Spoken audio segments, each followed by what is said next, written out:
Hey, Dr. Meathead here again for another Meathead Minute. Trying this car filming thing for the first time that everybody seems to like. I'll try not to crash and make this video more exciting than it needs to be.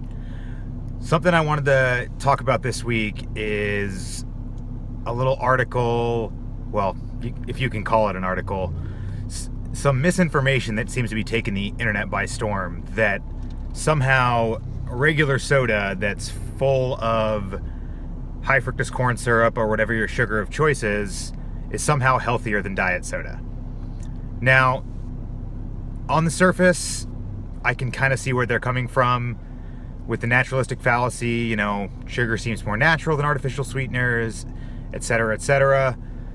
People read the study from, I think, about a decade ago with the rats that were fed an insane amount of aspartame and developed tumors, and of course the recent study that diet soda consumption is linked to stroke risk.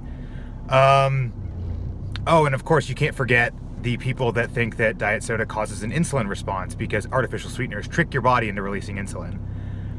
I'm not going to take on all of these because there's not enough time, but let's just start with the basics. One, the rats that were fed aspartame were equivalent to you drinking 5 to 10 gallons of diet soda a day for your lifetime. I don't think it's hard to argue that that's probably not good for you. As far as the stroke risk, studies like that are very concerning from an accuracy standpoint because of the confounding factors that they don't take into account. Did these people with diet soda habits have healthy lifestyles otherwise? Diet soda wasn't really an independent risk factor the way they make the claim it is. And last but not least, of course, the cephalic insulin response. Time and time again, this has been shown in the literature to not exist. There is no cephalic insulin response. I can't say it enough times. Your brain is not going to tell your body to release insulin because it tastes something that's artificially sweet. Your body releases insulin in response to a increase in your blood glucose. Nothing more. That's why we release insulin, is to bring the blood glucose down. That's pretty basic physiology.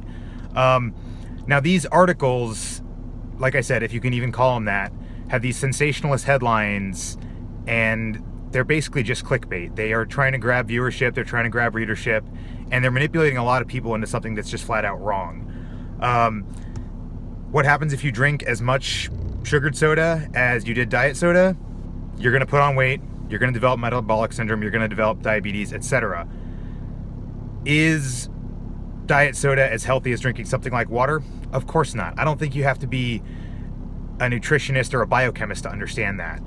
We just need to stop falling prey for these sensationalist headlines and really look at the physiology before we make bold claims that don't hold any water. Now, I won't go further into it. My coffee's ready, that is going to have artificial sweetener in it, and I'll catch you guys in the next Meathead Minute.